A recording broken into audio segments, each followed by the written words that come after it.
Good morning, everyone. My name is Rochelle Samuel, and I am the Director of Complaints and Discipline at the college. Welcome. I want to thank you for joining us this morning for this educational session titled Preventing Violent Radicalization, Building Awareness, led by the Canadian Practitioners Network for the Prevention of Radicalization and Extremist Violence, also known as CPNPrev. Before I introduce our two speakers for today's session, I want to go over a few housekeeping items. As part of our ongoing efforts to leverage technology to increase accessibility, all parts of AMED, including this educational session, will have live captions.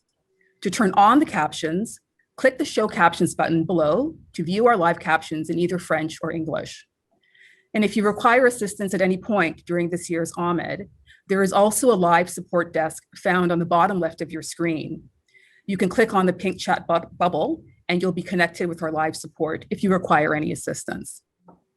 And following this year's AMED, we invite you to complete a post-event survey or feedback form rather, to share your experience of this year's two-day virtual event. The feedback form will be sent to you via email after the two-day event. So you want to make sure you look out for that email. And this feedback is important to us because it will help us plan next year's event. Once you complete the feedback form, you will have access to a link to the certificate of participation, which you can fill out and print off for your records. Your attendance at AMED, including your participation in this session, can count towards the completion of your continuing competence program. I want to remind everyone that there will be an opportunity to ask questions at the end of this presentation. Members can submit their questions through the live chat feature to the right of the screen on the virtual portal. And I'll be reading the questions aloud for the speakers to respond. We'll do our best to answer as many questions as time permits, and we do appreciate your understanding that we may not be able to get to all questions. Should there be any outstanding questions, the speakers will share their email addresses at the end of the presentation should you wish to contact them. And in order to accommodate as many questions as possible, we would ask that you try to limit yourself to one question only. Now, let's begin this educational session. And I have to say that I'm so looking forward to the session. It is very timely. I'm very pleased to introduce you to Dr. Ghayda, Hassan, and Paola Porcelli of CPNPrev. The Canadian Practitioners Network for the Prevention of Radicalization and Extremist Violence is an evidence-based and practitioner-centered network established to bring forward Canadian leadership and develop excellence in the field of preventing violent radicalization, known as PVR. A word about our speakers. Dr. Hassan is a clinical psychologist and professor of clinical psychology at UQAM. She has a number of research, clinical, and community-based national and international affiliations. She is the director of CPNPrev, which is funded by Public Safety Canada. Dr. Hassan is also the UNESCO co-chair on prevention of violence radicalization, as well as a researcher and clinical consultant at the Sherpa RAPS team and the CS CODEM, that's CIUSSS CODEM. Besides her work as a researcher and clinician, she also works as a policy consultant in matters of interventions in the context of violence, including radicalization, family violence, and war. Welcome, Dr. Hassan. Paola Porcelli has a PhD in clinical psychology and is an experienced trainer and researcher. She has collaborated in public and private structures, community organizations, international NGOs, and universities in different countries. During her different mandates, she has supported the implementation of mental health and psychosocial programs for vulnerable users using participatory, strength-based, and culturally sensitive approaches. Now, today's educational session is an awareness training formula, and it's meant to provide practitioners who have little or no experience in the field of violent radicalization with a short introductory session to important concepts used in the field, concepts such as radicalization, social polarization, and prevention. Ghayda and Paola will also discuss existing strategies and resources social workers and social service workers can turn to in case they were to encounter the phenomenon of violent radicalization in their practice. So please join me in welcoming Dr. Hassan and Paola Porcelli. Over to you, ladies. Thanks, Rochelle. I'm going to share my screen. Thank you very much, Rochelle. So While Paola shares screen, maybe I first want to thank everybody joining us today for their precious time. I know time is a gift, so I thank you for that gift this morning. I also would like to, I think, Rochelle introduced us enough, so I'll just say a couple of words about CPNPrev. Rochelle has introduced CPNPrev, and really just to tell you that CPNPrev was founded in 2017, officially founded in 2017, but the idea was, coming along a few years before that, and it really came from the need to connect us practitioners working on ground. So in facing violent extremism and hate, I found that, those who are at the front line are practitioners. They're educators, social workers, psychologists, community organizations.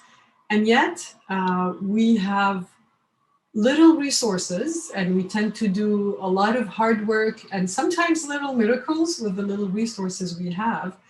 And our voice is not so much heard. We are very connected to the realities. We are aware of what's happening on ground, but our voices, for some reason, don't go up to the research, to the policy, to the program designers and funders.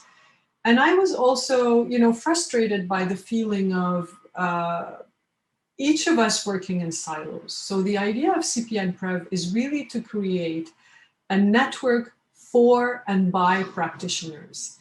It's a network that takes, of course, evidence and research and policy into account, but it's a network really that promotes solidarity, excellence, sharing of experiences, sharing of our anxieties and fears as well, and learning from each other, because this is learn as you go, field and process. And the idea really was to kind of leverage our voices within the program development and the policy worlds. And so what we do is really systematic reviewing of evidence in order to inform practice.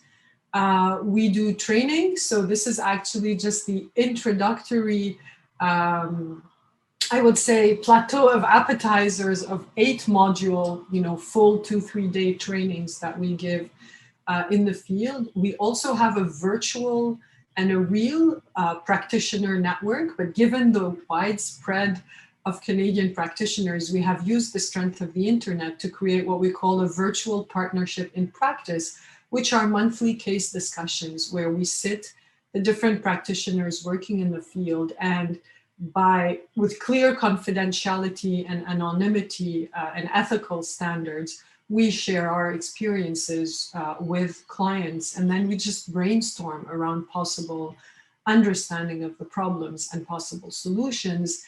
And we do a lot of knowledge mobilization. So without further ado, I think I will, yes, thank you, Paola. Paola is the host, so she's moving through the slides there for me.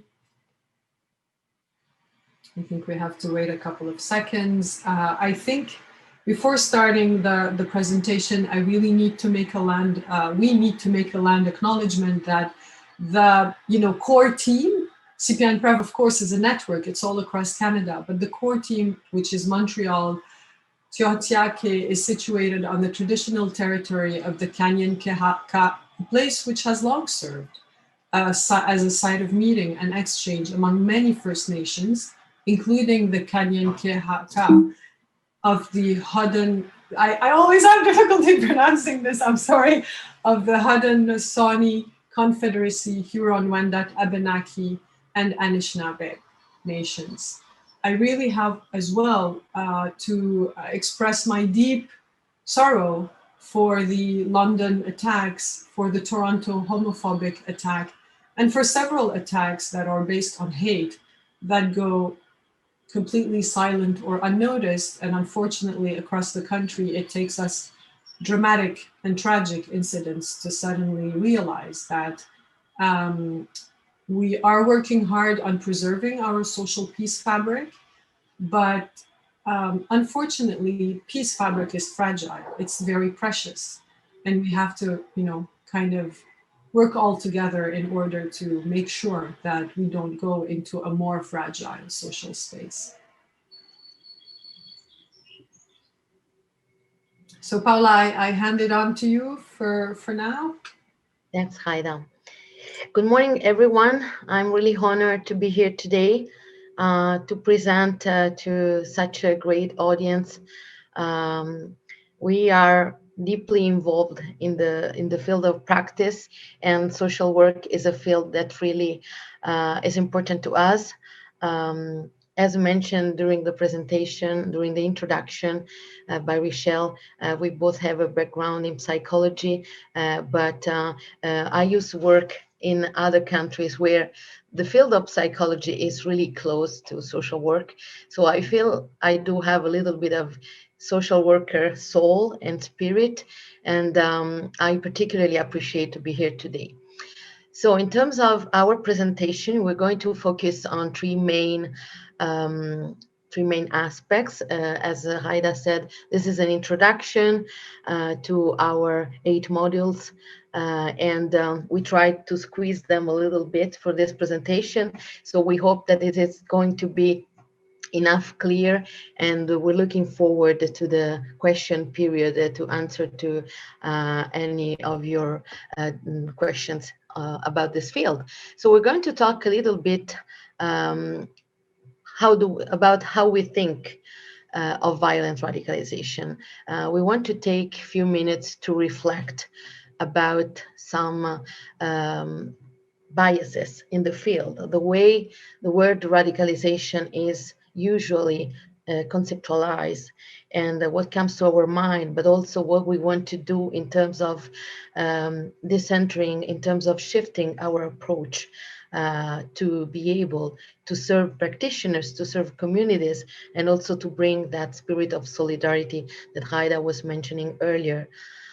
We also want to help you understand, because this is a very complex phenomenon, and the situation in Canada, it is made of several hidden attacks. As Ghayda said, there are a lot of things happening that we're not even aware about, but there are also some figures and statistics that sometimes we don't necessarily know, or we don't consider when we think about this very heavy word of radicalization. And also, finally, we hope to bring you some perspective to take action in your field, and give you a little bit of a perspective from our practice. So Ghayda mentioned our community of practice, but also her several involvement in clinical teams as a practitioner, but also as a supervisor. And so we hope that we will be able to give you a little bit of an overview of our work with this regards. So before moving forward, the first session is really about how do we think of violent radicalization.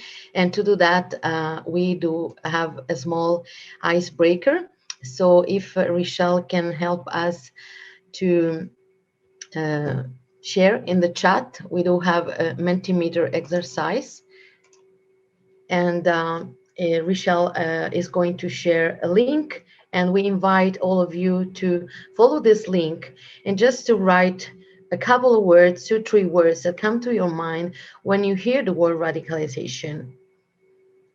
So I'll leave you a few minutes to complete the exercise. No pressure. You can really write whatever comes to your mind. There's no good answer or wrong answer. So feel free to just share what is your feeling, what are your feelings regarding this concept. I hope you can all see the link.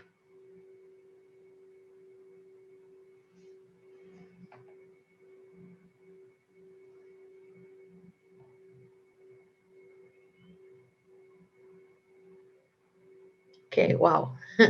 We can already see 3 very powerful words. Okay, so the Mentimeter tool is going to make the most important words bigger. So when you see a word that is bigger than others, it means that it's one word that has been chosen by a lot of people. So we can see violence right now seem to be the main term chosen by the group.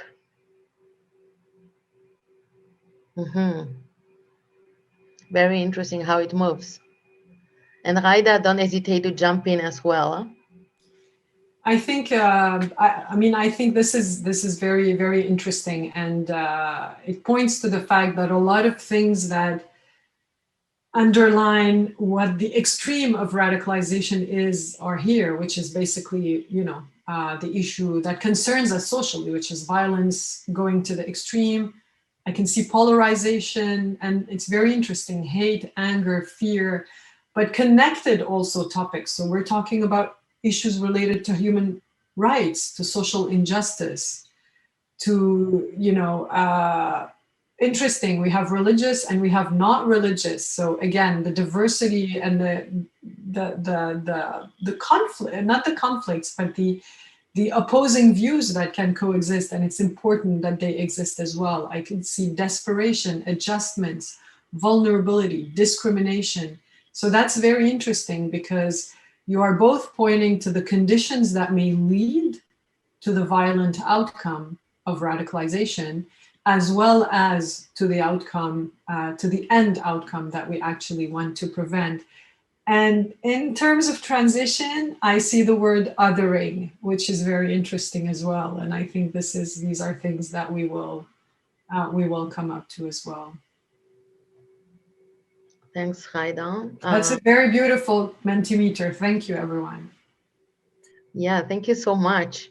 And we can see both the inner reaction and the feelings from your point of view, but also from the media discourses and the community reactions. There's words that are a little bit more political, but also words that are a little bit more emotional and conceptual.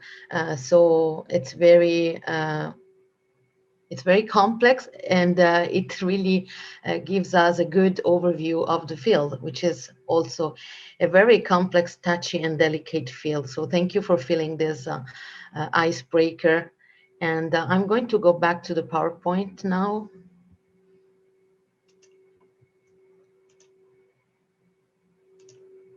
Okay. So before moving forward, I really want to give a trigger warning regarding the content of this presentation.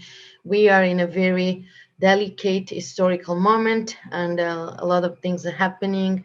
We know about the discovery of the 215 bodies of indigenous children in Kamloops. We know what happened to the Muslim family in London a few days ago, and the homophobic attack in Ontario as well that Ghayda was referring to. There's other things that unfortunately we've read in the news lately. This is a very particular historic moment for Canada, for all the world. We are just moving out the pandemic, if we will be able to move out of this very particular configuration. So I really want to acknowledge that the content we are talking about, even if we try to pay attention, and we will try to give you a bit more of context, is still a very delicate content. So if you ever feel the need to step back from your computer, from your this presentation, we totally understand. And if you might need more support or resources, you can also reach out to us at the end of this presentation. So this first slide is a bit provocative. We really wanted to start from some problematic representation of culture in violent radicalization. Why? Because culture is part of what we do. We both have a background in intercultural psychology, and we think that bringing the discussion around culture and cultures in the field of radicalization is very important. Culture is not just the communities that are targeted by hateful events, but it's also cultures of groups that affiliate people to violent radicalization, and we are all part of a cultural system that either somehow legitimates or acknowledge some phenomena to happen. So we wanted to bring a reflection here, and I think that in the Multimeter you also reflected these aspects about how culture is discussed in the context of violent radicalization. And one of the things we noticed, and also the research has pointed out, is how the concept of culture is oversimplified. There are a lot of biases in the media regarding the concept of radicalization, and these biases bring the stigmatization of certain groups and communities, namely the Muslim community that has been unfortunately targeted of a lot of, how can I say, biases. So there's much more information that are given, that are provided when the attacker is a jihadist rather than when they belong to another group. And a lot of also political aspects that have contributed to make this field quite polarized in the last few years. So in speaking to this, let me remind you that in 2005, after the London, UK attacks, 2004, the Madrid attacks as well, this is really where the term violent radicalization was kind of reintroduced in the political field. And it was introduced in a highly politically and ideologically charged manner, referring almost exclusively to violent radicalization of groups that have used Islam or have been inspired by the Muslim religion, such as ISIS or Al-Qaeda or Boko Haram, to identify this. And the result was the development of a program in the UK known as Prevent in its first versions that has clearly been oriented toward profiling and detection. And unfortunately, this conceptualization of violent radicalization as being kind of solely a question of religious Islamist-based or Islam-based violent radicalization has led to a lot of ostracization and stigmatization of the Muslim communities. There's a lot of research in the UK around that.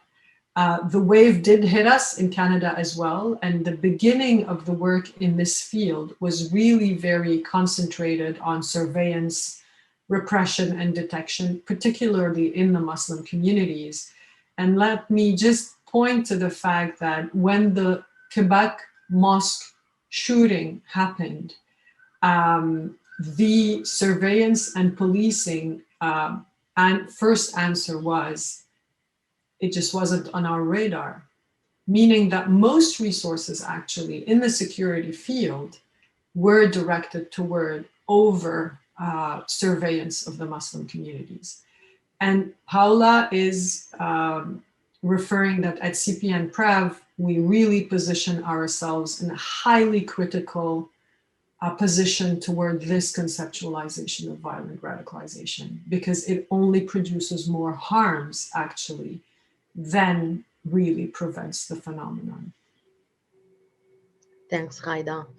Yeah, and one of the things that we noticed through our mapping initiative that allowed us to create a map of all the initiative existent in Canada regarding prevention of violent radicalization. So one of the things that practitioners reported is the feeling of disempowerment, because they don't know how to work in this field and with communities that are very that feel very sensitive and feel very discriminated by, particularly by this topic.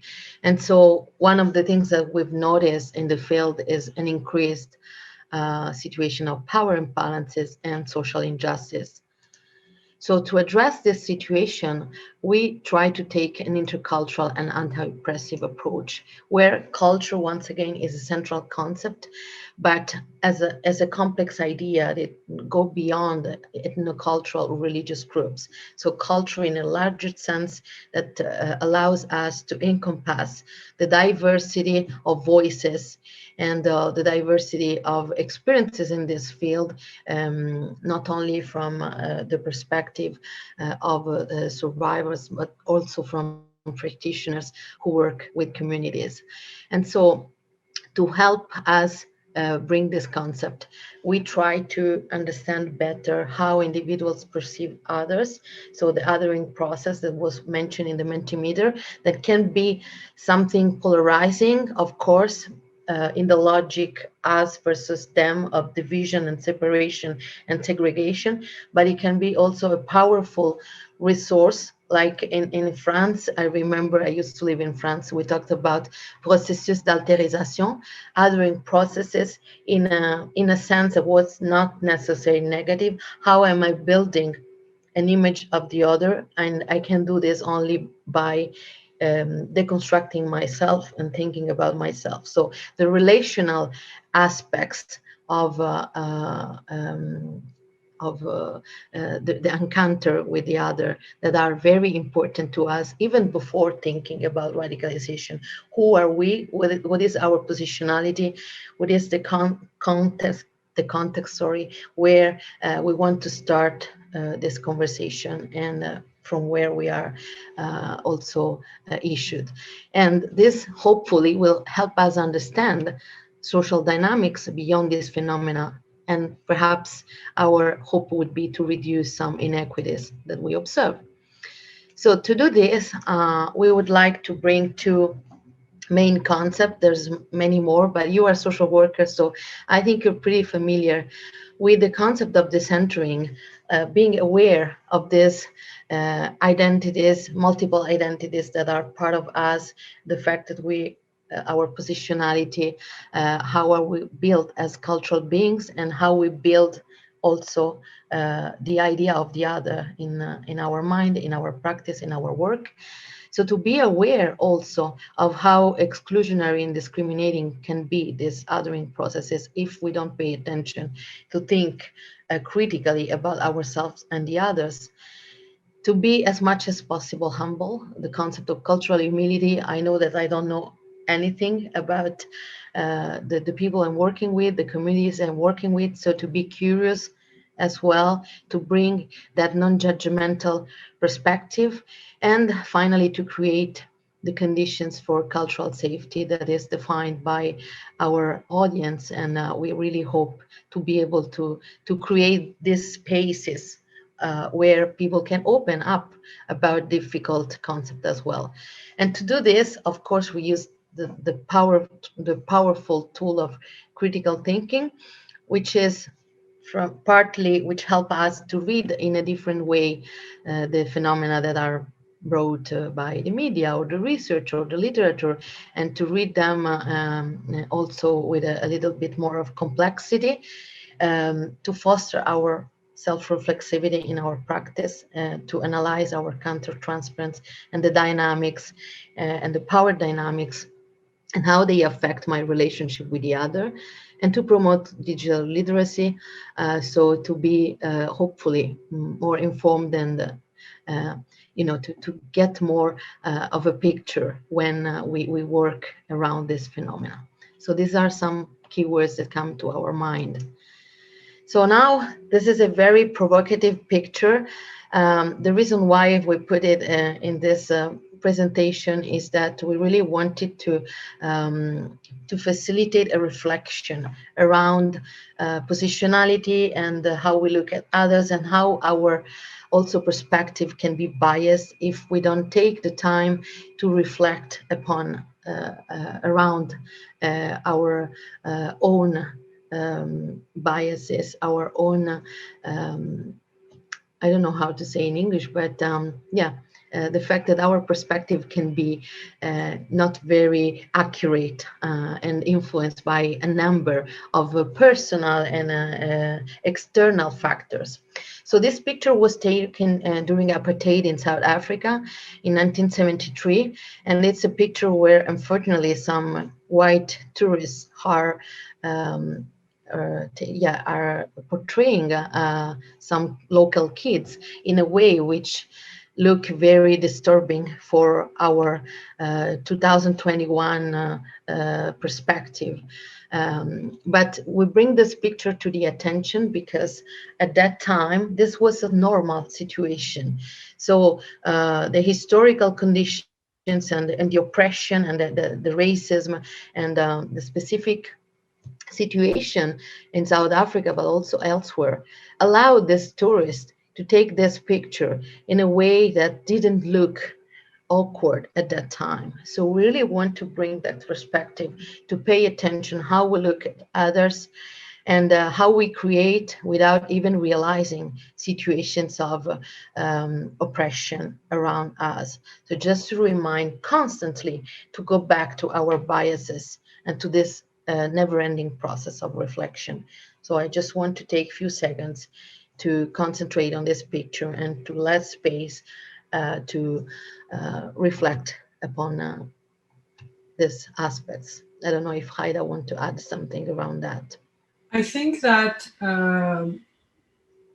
we have chosen this picture for many reasons, and the idea is not to further provoke or hurt. The idea is really to show how dominant cultures and dominant groups set the norms, and how these norms become so entrenched within a society that they actually become completely part of the system and become very difficult to be perceived once you are inside that. Today, with the historical step forward, we can see that picture and we all feel it as a violent picture. But at that time, this was normative structure. The systemic racism was so established, so normative. And it also speaks to the fact that many of the communities that experience hate will tend to tell you that you almost have to be part of the community to understand the real dynamics of oppression that are there. The other reason why we have put this picture is the importance of knowing our histories. Why we are at the level of where we are today in Canada is deeply rooted and connected to our histories. And we have to go and do that step back to understand how we can undo the oppressive systems. Thanks, Ghayda. I leave you the floor. Thanks. Sure. So in terms of that critical perspective, Paola is also inviting us to step back and looking at that Multimeter. Most of the words that came to our mind when we talked about radicalization were kind of associated to negative outcomes or negative aspects. Let me bring you back to the root of the word radicalization. The root of the word radicalization means coming back to the root of a cause, of an ideology, of a belief system, and defending that belief system in ways that focus on changing the status quo. So actually, radicalization is creativity. It is avant-garde. Radicalization allows social change. Think about the radical feminist movements. Think about Black Lives Matter.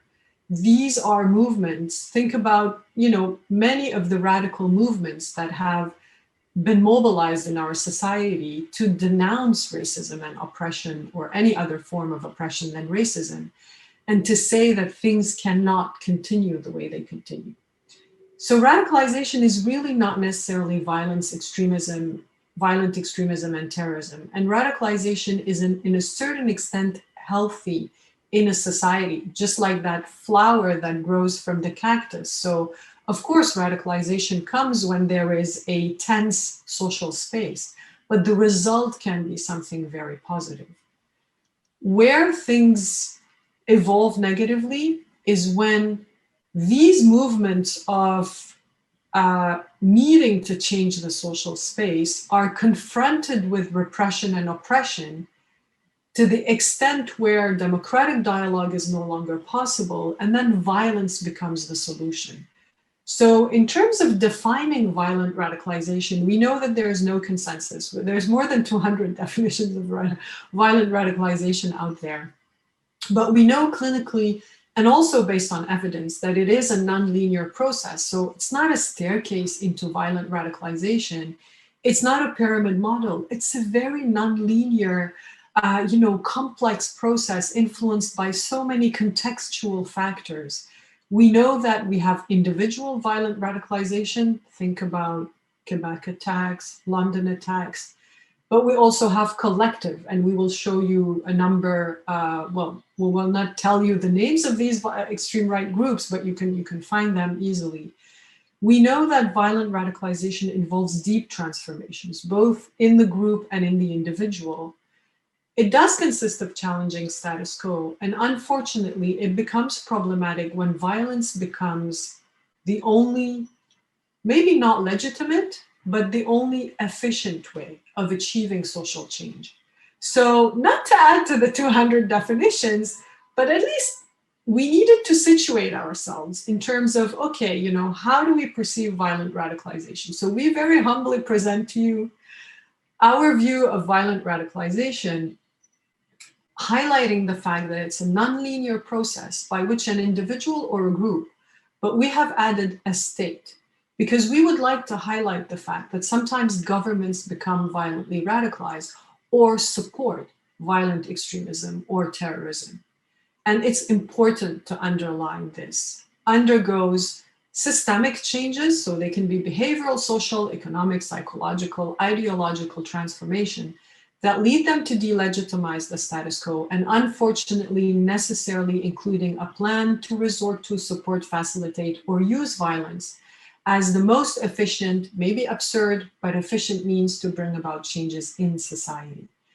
I simply would like to highlight that this is not a definition that applies to movements that radically oppose oppression, colonization, or invasion. I am personally completely against using this definition of violent radicalization to oppress resistance movement. Resistance is not terrorism, and it's not violent extremism. And unfortunately, we have to be very careful about, at times, how these definitions can actually be tactically used by institutions in power to further oppress certain resistance movements. So I just want to highlight this fact because it can be a slippery slope, and we will provide you with the next slides why we think the slippery slope should be avoided, but what is actually the difference between resistance versus like an extremist violent group. So when we look at the nonlinear trajectories of individuals or groups who engage in violent radicalization, we can see that these phenomena have taken root in social spaces that have become fragmented and broken, which we tend to call social polarizations. And you had referred to that in the Mentimeter. So we have societal issues, particularly in times of economic crisis, for example, or social crisis, like the COVID health social crisis, that then kind of creates certain divisions based on different needs of the groups that are unfortunately then highlighted in terms of not what unites the needs of the groups, but rather what divides them and what differentiates them, and highlighting the identity aspects, right? So putting at the forefront the differences in terms of identity, which then creates further separation in society, progressive division of society, and then furthers intercommunity tensions. And so we have to address that social polarizations. Yeah, no, of course, Paola, you could go ahead with the slides. And so when we look at a socially polarized space, where are we at in Canada? I think we have less worrisome aspects. We don't have too many terrorist attacks as compared to other nations. We don't rank very high. And since October 2014, let's say the threat of, terrorism has been reducing. Also, we have a more recognition in how the system has been biased in the accusations of Canadian definition of terrorism. I'll give you a simple example. In the Ministry of Public Safety, or let's say, the terrorism report, previously, only Islam-based groups were identified as terrorists. There were no other type of groups based on any other ideology that was identified as terrorist. And recently with the, last year, I think with the new Minister of Public Safety, some extreme right-wing or alt-right violent extremist groups have been added, such as, for example, Combat 18, Blood and Honor. And so when you have a policy framework that is biased, then bias will instill through all the institutions that are connected to this policy framework. Hopefully this is changing, so that's a positive. Now, what is more worrisome in Canada is the fact that there are currently at minimum 130 active right-wing extremist groups across the country, which has represented 30% increase since 2015. Higher concentration in areas of Quebec, Ontario, BC, and Alberta, higher population in these areas as well. But unfortunately, the associated hate crimes and hate incidents have also dramatically increased across the country. So has the incel misogynist group, referring for involuntary celibate group, that is more posing a threat to the safety of incels themselves, but also because of their suicidal risks, but also to the safety of the society. And if you look, for example, at a simple study on Twitter accounts, there has been a rise in conspiracy content, which in and by itself is not such a problem. In times of social crisis, we look at explanations, and conspirational explanations are part of the socially existing explanations. The problem is that for the first time, we have seen a connection between right-wing extremist groups and conspirational groups. So what happened was that the right-wing extremist group found an occasion in increasing their membership, or at least in further transferring their message to outreaching a larger public through the conspirational discourse. And this is something that needs to be taken into consideration. I think we can move slides, Paola. And so today in Canada, we have all these forms of violent radicalization, what we call far-right or alt-right violent extremism, far-left extremism, but I have to put a note here that they were associated to the lowest number of attacks or incidents. Religious political extremism, of course, and I have to highlight also the fact that when we think religious violent extremism, we think about maybe Islam-inspired, but do not forget that many of the alt-right-wing violent extremist groups also have heavily loaded Christian, for example, inspired by Christianity to kind of further fill out their ideologies. And just a note to tell you that all religions are associated to violent extremist movements, even Buddhism. So we should not keep that frame of idea that there's only one religion that for some reason stands out as more violent than the others. And we have several single issue, incels is in the single issue category. And so what we know, and I think this is very important to highlight, is the fact that violence, of course, when it is physical, behavioral, it's easy to identify. But unfortunately, what does quite a bit of harm to society in terms of social polarization are the symbolic and systemic forms of violence and hate, because they are often hidden and pervasive, because they determine the general discursive strategies and the words that we use to understand the others and to describe the others.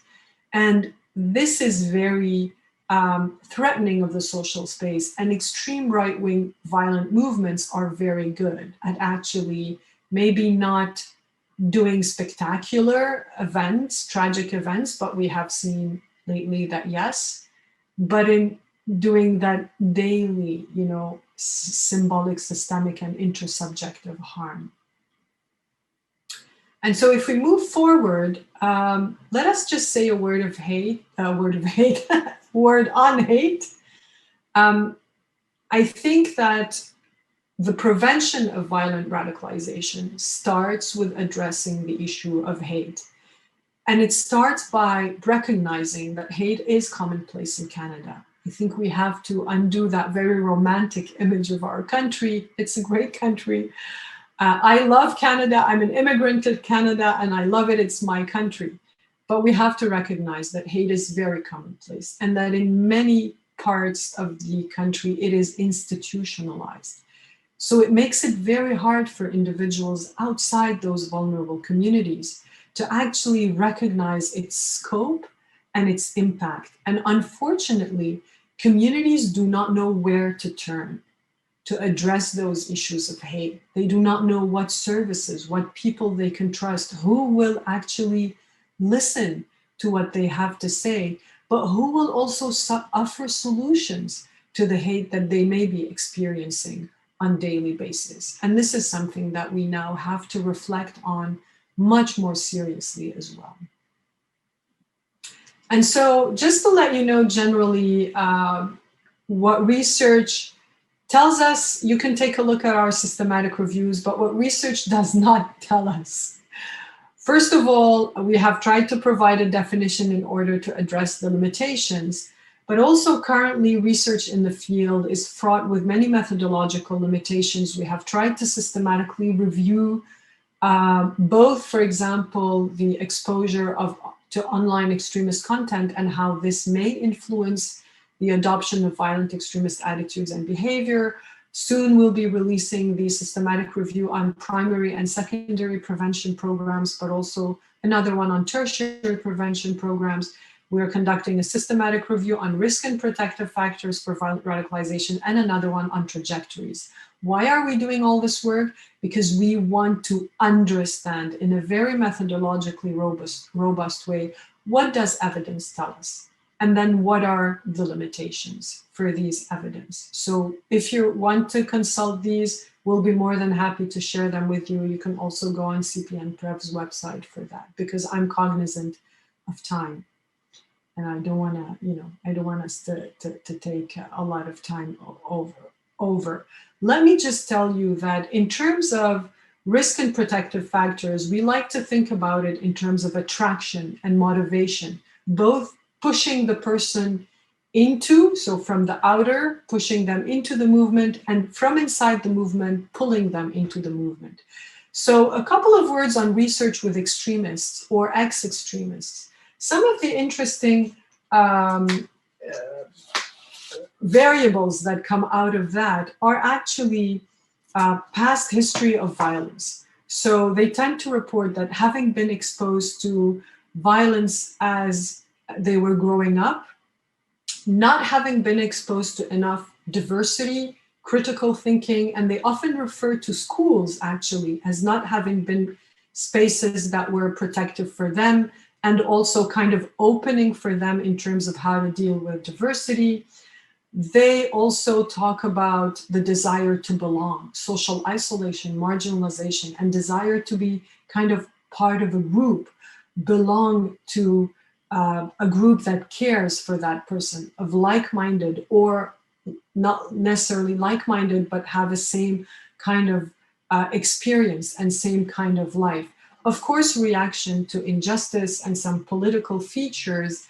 Some report as well mental health issues, financial instability, right? And which produces even more marginalization, even more stigmatization, and then traumatic events in childhood. And let's not forget online propaganda. And I can tell you from the clinical team where I work, and I think you know that also when working with individuals at risk, the online space is an amazingly powerful space in terms of resilience, but it's also a very, very high space in terms of exposure and in terms of exposure to violence, but also in terms of recruitment.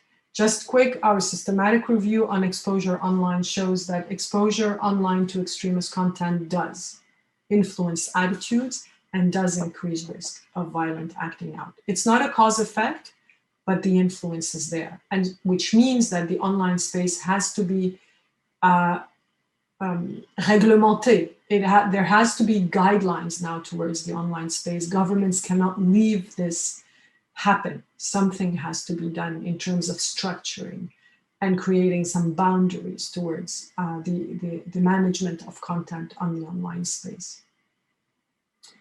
And so I think we have already talked about that, so we can move, Paola, to the prevention part.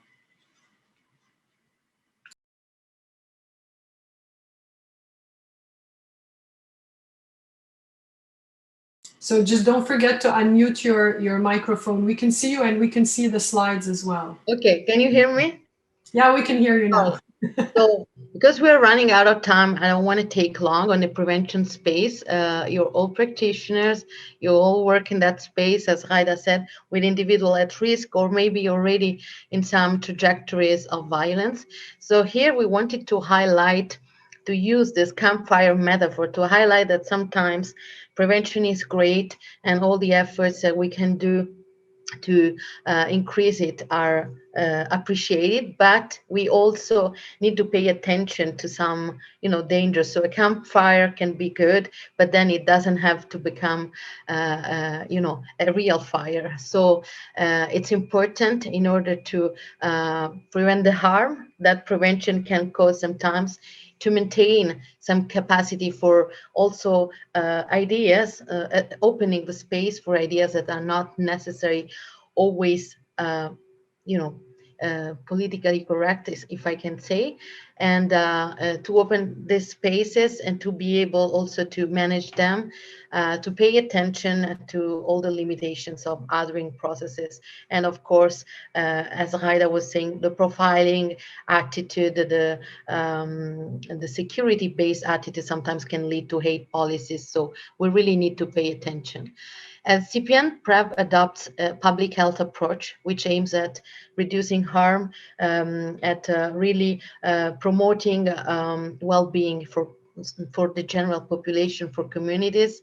So we really want to take into account all the levels of prevention. That's the model we use. So from advocacy and bringing the conversation in the public space to also reinforcing the capacities of practitioners frontline in the field.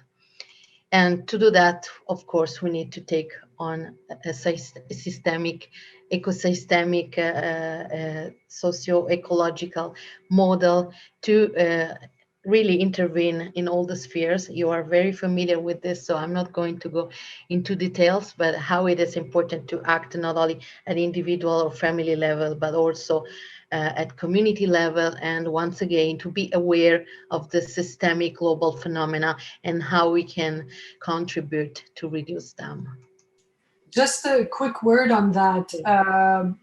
Just to highlight the fact that in interviews with extremists, they will tend to say that they would have wished that family members or intimate partners were more aware of the slippery slope, so that they would have assisted them earlier on in the process. They did report the importance of having services available proximity within the community. And they did also report that actually practices that counter-fired were actually when intervention was heavy-handed and when intervention focused on their ideology, trying to convince them that their ideology was bad or that they were wrong. This is where intervention backfired and made them even more entrenched into their ideologies, versus prevention and interventions that actually focused on what Paola will say right now, on their needs, so on the factors that lead them to be entrenched into violent radicalization. Thanks, Ghayda. And yeah, the access to services is something very important, because sometimes these services do not exist, are not available, especially specialized services. And the training piece is important, but also to work on our language. Of course, our reflexivity and, as said before, our positionality, but also building alliance with communities and pay attention how we talk about this phenomena, because it can be highly stigmatizing. And so to promote the empowerment also of service users, not look at them just as threats, but as individuals, and sometimes also to try to not be too much anxious regarding, be confident about our usual tools to intervene, because we are all practitioners. We all know what means to intervene with violence. And in terms, so I'm very sorry, we don't have enough time. Maybe we can just conclude. I leave Ghayda conclude, and then we will open up the floor to 5-minute question. I'm sorry for being a bit late with the I time. think this shows that there's so much to say about it. I would suggest that we stop it now to open the floor to questions and comments. And just to let you know that for me, I thank you again very much for being here. And I'm hoping that this is just the beginning of the conversation. So these are only the beginning of 5 minutes, but we will pursue the conversation, I hope, further in the coming weeks and days. So we'll stop at that. Thanks for your patience. Thank you so much, Ghayda and Paola. That was a fantastic presentation. And as you said, clearly there is a need for more dialogue around this very important topic. I just wanted to let you know there were a number of comments that were popping up in the chat, many of which, of course, spoke about the Multimeter exercise and how that resonated with people, commenting on a fabulous presentation, by the way, as well.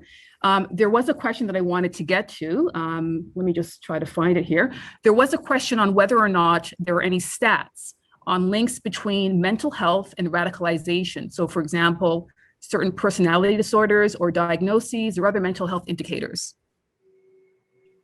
There are.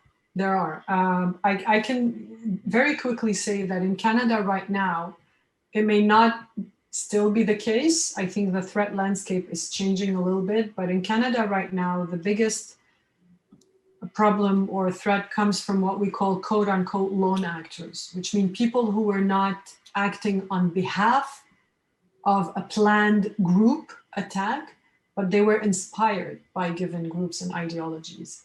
And in these profiles, mental health is an important factor. Clinically, we can see the overrepresentation of certain mental health issues, but I do think that it's very important to be very careful, because I do not want this to lead to stigmatization of people who have mental health problems. We know they're much more likely to be victims than perpetrators. I really think it's a mix of, so what we can see in terms of mental health are anxiety, depressive issues, huge life crisis, actually, traumatic histories, not necessarily post-traumatic syndromes, but people who come with quite traumatic, actually, personal histories. And at times we have what we call non-typical people. So people who may be at a spectrum of, without identifying clearly the name, because, but let's say on the autistic spectrum generally, because there may be some issues around cognitive rigidness and the fact that moral and cognitive complexity, integrative complexity is not very, very strong. And so these are kind of issues, but again, mental distress more generally is present in the lone actor profile, but not alone, set with marginalization, identity crisis. Social isolation is a factor that consistently comes, high use of internet content, of violent content online as well. Thank you so much. And there was also some discussion around the role government plays, and you talked about that in your presentation as well. And maybe just to, and I know we were 2 more minutes left, but maybe you can take a few minutes to talk about how government policies might lead or give individuals who might be prone to extreme violence credence in their beliefs. I'm thinking, for example, about some of the policies in Quebec right now in terms of the ban on wearing religious symbols and so forth, and how that might contribute to people feeling validated in their sense of belief in their extreme views. So it's interesting because such policies provide complex results. So it may actually satisfy people with more extreme views and thus reduce the risk for violence, right? Like they feel that they are heard by the government. And on the other side, it creates grievances. So this is very delicate. In terms of the political response, the Canada Centre on Community Engagement and Prevention of Violence, the CCEPV, is the center that has been founded in 2016 or 17 to leverage capacities in the country. So if people are interested, they can go on that and check the center. There's a policy now that exists in Canada around violent extremism. The center, I think, has a connected fund that funds programs and really using a multi-layered, multi-sectoral, whole societal approach to prevention of violent radicalization. This was not the case, let's say 2000, in the early 2000s, but today we really are moving toward a whole societal response to the phenomenon and highlighting the importance of primary prevention in schools, anti-racist education, critical media literacy, education to diversity, moral complexity. These must be taught as early as possible in our schools, for example, in our community organizations. A lot of work has to be done at the primary and secondary level to prevent. Let's not, get it to the tertiary level. Let's avoid things happening, and we can. I really deeply believe that we can prevent it. Thank you so much. I mean, this was a great presentation. And as you said, we could talk for more hours, many more hours about this very important topic. I want to let everyone know that I did post in the chat a link. Our speakers have been gracious to provide us with some resources. So please take a look in the chat for those links. Again, I want to thank you, Paola and Ghayda, for a great presentation. On behalf of the college, I'd like to present you with a token of our appreciation.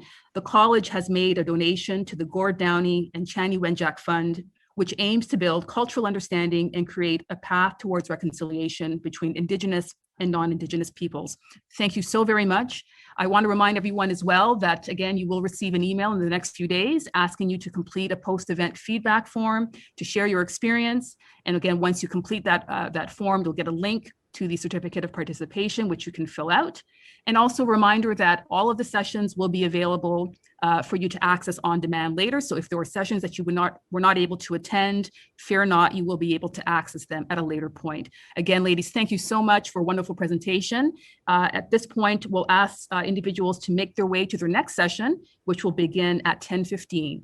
Thank you so very much. Take care. Thank you, Bye Rochelle. Thanks everyone. Have a great day. Bye.